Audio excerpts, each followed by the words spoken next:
ప్రియమైన సహోదరి సహోదరులారా, మీకు శుభవార్త.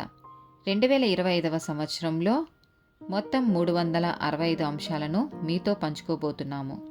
జనవరి 1వ తేదీ నుండి ప్రతిరోజు ఒక అంశము మరియు దానికి సంబంధించిన వాక్యమును పంచుకుంటాము.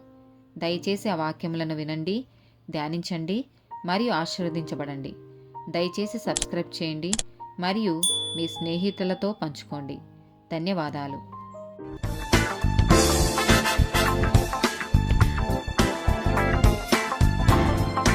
36th డే టాపిక్ పరిశుద్ధ గ్రంథము. ద్వితీయోపదేశ కాండము 8వ అధ్యాయము 3వ వచనం. ఆహారము వలననే గాక యెహోవా సెలవిచ్చిన ప్రతి మాట వలన నరులు బ్రతుకుదురని నీకు తెలియజేయుటకు ఆయన నిన్ను అణచి నీకు ఆకలి కలగజేసి నీవే గాని నీ పితరులే గాని ఎన్నడెరుగని మన్నాతో నిన్ను పోషించెను. యోబు గ్రంథము 23వ అధ్యాయము 12వ వచనం. ఆయన పెదవుల ఆజ్ఞను నేను విడచి తిరగలేదు, ఆయన నోటి మాటలను నా స్వాభిప్రాయము కంటే ఎక్కువగా ఎంచితిని. కీర్తనల గ్రంథము 19వ అధ్యాయము 10వ వచనం. అవి బంగారు కంటెను, విస్తారమైన మేలిమి బంగారు కంటెను కోరదగినవి, తేనె కంటెను, జుంటి తేనె దారల కంటెను మధురమైనవి. కీర్తనల గ్రంథము 119వ అధ్యాయము 89వ వచనం. యెహోవా, నీ వాక్యము ఆకాశమందు నిత్యము నిలకడగానున్నది. యెషయా గ్రంథము 55వ అధ్యాయము 10-11 వచనాలు. వర్షమును హిమమును ఆకాశము నుండి వచ్చి అక్కడికి ఎలాగు మరలక భూమిని తడిపి విత్తువానికి విత్తనమును భుజించువానికి ఆహారమును కలుగుటకై అది చిగిర్చి వర్ధిల్లునట్లు చేయునో అలాగే నా నోట నుండి వచ్చు వచనమును ఉండును. నిష్ఫలముగా నా యొద్దకు మరలక అది నాకు అనుకూలమైన దాని నెరవేర్చును. నేను పంపిన కార్యమును సఫలము చేయును.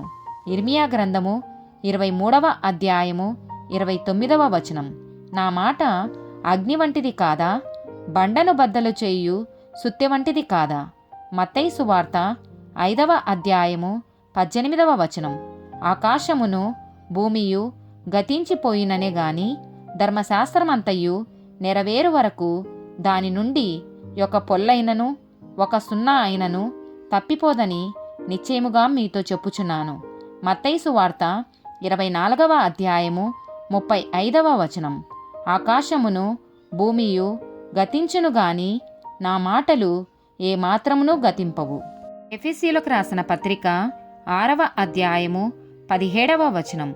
మరియు రక్షణయను శిరస్త్రాణమును దేవుని వాక్యమును ఖడ్గమును ధరించుకొనుడి. 2వ తిమోతికి రాసిన పత్రిక 3వ అధ్యాయము 16వ వచనం.